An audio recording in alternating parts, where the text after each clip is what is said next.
Wa na'y turista sa Bohol nga makahikap ni makatan-aw man lang sa tarsier sa atong silingang lalawigan. Si Vera Leila Sam sa report. Ning buwan na lang napasara ang Tarsier Conservation and Protection Ordinance. Sa maong ordinansa, illegal na ang pag-display sa mga tarsier nga gawas na sa Tarsier Sanctuary.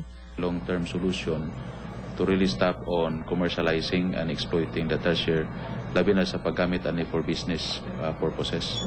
Usa ka task force ang tukuron nga mo'y mupatuman sa ordinansa. Publications, and then we can implement it already as soon as the governor can create the task force for the implementation of this ordinance. Apan ang Press Relations Officer sa Provincial Tourism Board, supak sa mga ordinansa. Matod ni Lito Responte, maapektahan ang turismo sa lungsod sa Luway ug Lubok, din usa sa ilang atraksyon ang mga tarsier. Ang maong mga lungsod wa mo pasar sa pagka-tarsier sanctuary.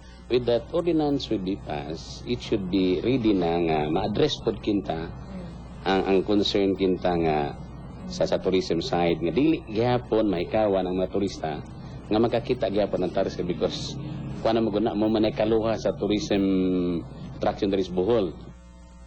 Ang lungsod sa Corelia lang ang giilang Philippine Tarsier Sanctuary. Dinisab na nukad ang Philippine Tarsier Foundation. Bukas kiniya lang sa mga lokal ug langyaw nga mga turista. Ma-accommodate pa na diri.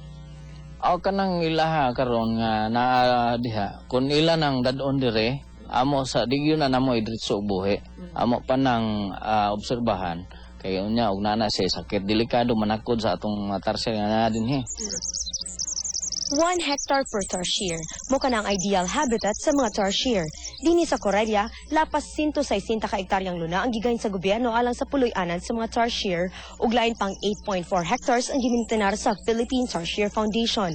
Ang pangutana karon, kanus hingpit nga maimplementar ang lihok alang sa mas striktong paggam sa mga tarsier. Vera Leila Sam, ABS-CBN News, Corelia, Bohol.